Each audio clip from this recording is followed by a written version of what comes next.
नागरिकता संशोधन कानून और एनआरसी के खिलाफ हो रहे विरोध प्रदर्शनों के बीच आज दिल्ली के रामलीला मैदान में पीएम मोदी की धन्यवाद रैली और इस रैली का आयोजन दिल्ली की 1734 अनाधिकृत कॉलोनियों में रहने वाले लोगों को मालिकाना हक देने को लेकर किया गया है।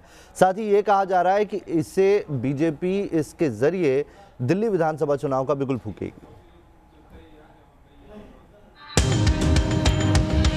दिल्ली में अवैध कॉलोनियों को नियमित करने को लेकर प्रधानमंत्री नरेंद्र मोदी की आज धन्यवाद रैली का आयोजन किया गया है।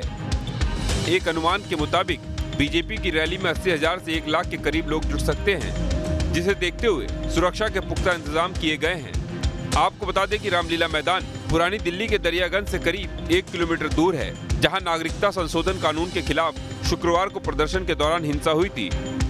प्रधानमंत्री नरेंद्र मोदी दिल्ली के रामलीला मैदान में रैली करने वाले हैं और जो हमारे पुलिस सोर्स हैं वो ये बता रहे हैं कि इस रैली में करीब 80,000 लोगों के आने का अनुमान है और इन 80,000 लोगों को संभालना, अब बाहर का रोड का जो ट्रैफिक है उसको संभालना, सुरक्षा इंतजामों को संभालना अपने आप में बहुत बड़ी चुनौती है, वो भी ऐसे वक्त में जब दिल्ली पुलिस की और अर्धसैनिक बलों की पूरी ताकत दिल्ली के अलग अलग एरिया में भड़क रहे दंगा फसाद पर काबू पाने में लगी हुई है।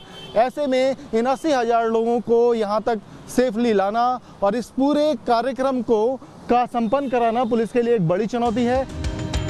करीब 1 सप्ताह से दिल्ली की फिजा अफवाहों की तपिश से सुलग रही है।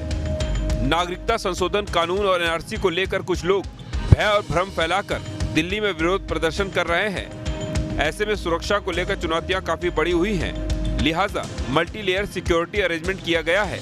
रामलीला मैदान जाने वाले सभी मार्गों पर सीसीटीवी कैमरे लगे हुए हैं। जानकारी के मुताबिक रामलीला मैदान के आसपास एसपीजी और सैनिक बलों के 5,000 जवानों की तैनाती रहेगी। आसपास के इलाकों पर ड्रोन से नजर रखी जाएगी। आसपास की इमारतों में स्नाइपर तैनात किए गए हैं। रैली में उमड़ने वाली भीड़ को देखते हुए कई जगहों पर ट्रैफिक डायवर्जन भी किया गया है, जिससे सेंट्रल और नई दिल्ली के कुछ इलाकों में ट्रैफिक पर असर पड़ सकता है। रैली में करीब 1 लाख लोगों के आने की उम्मीद है। ज्यादातर लोग अलग अलग इलाकों से बसों में सवार होकर रामलीला मैदान पहुंचेंगे।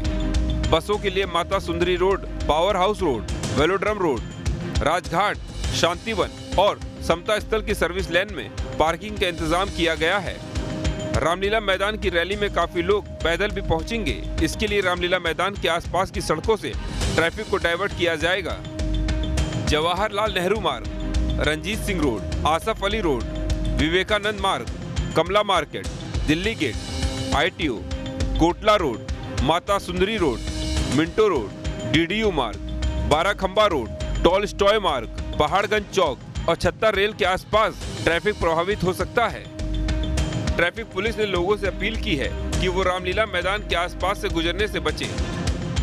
साथ ही नई दिल्ली रेलवे स्टेशन जाने वालों को भी एक्स्ट्रा टाइम लेकर घर से निकलने की सलाह दी गई है। राजधानी दिल्ली के रामलीला मैदान से दिल्ली विधानसभा चुनाव का बिगुल फूका जा सकता है। पीएम की रैली के चलते बीजेपी प्रदेश कार्यालय में जोरदार तैयारियां की गई हैं। अनाधिकृत कॉलोनियों में रहने वाले करीब 11 लाख लोगों से फॉर्म भरवाकर प्रदेश कार्यालय लाए गए, जिन्हें धन्यवाद रैली के दौरान पीएम को सौंपा जाएगा। ये अनाधिकृत कॉलोनियों में जब लोगों से संपर्क किया गया तो उन्होंने अपने देश के यशस्वी प्रधानमंत्री नरेंद्र भाई मोदी जी का धन्यवाद करने के लिए कि आपने हमें मालिकाना हक दिया, उसको लेकर ये फॉर्म है। जैसे ये वाला फॉर्म जो मेरे पास है, ये मटियाला से भरकर आया है कि मोदी है तो मुमकिन है, और बड़ा ऐतिहासिक फैसला किया और दिल्ली के 40 लाख से अधिक लोगों को प्लाटो मालिकाना हक दिया। कांग्रेस ने 14 दिसंबर को रामलीला मैदान में भारत बचाओ रैली की थी, जिसमें कांग्रेस ने दिल्ली विधानसभा चुनाव के लिए अपना एजेंडा सेट किया था। अब बारी बीजेपी की है। दिल्ली से अवनीश चौधरी और सूरज अरोड़ा के साथ टीम न्यूज़ नेशन।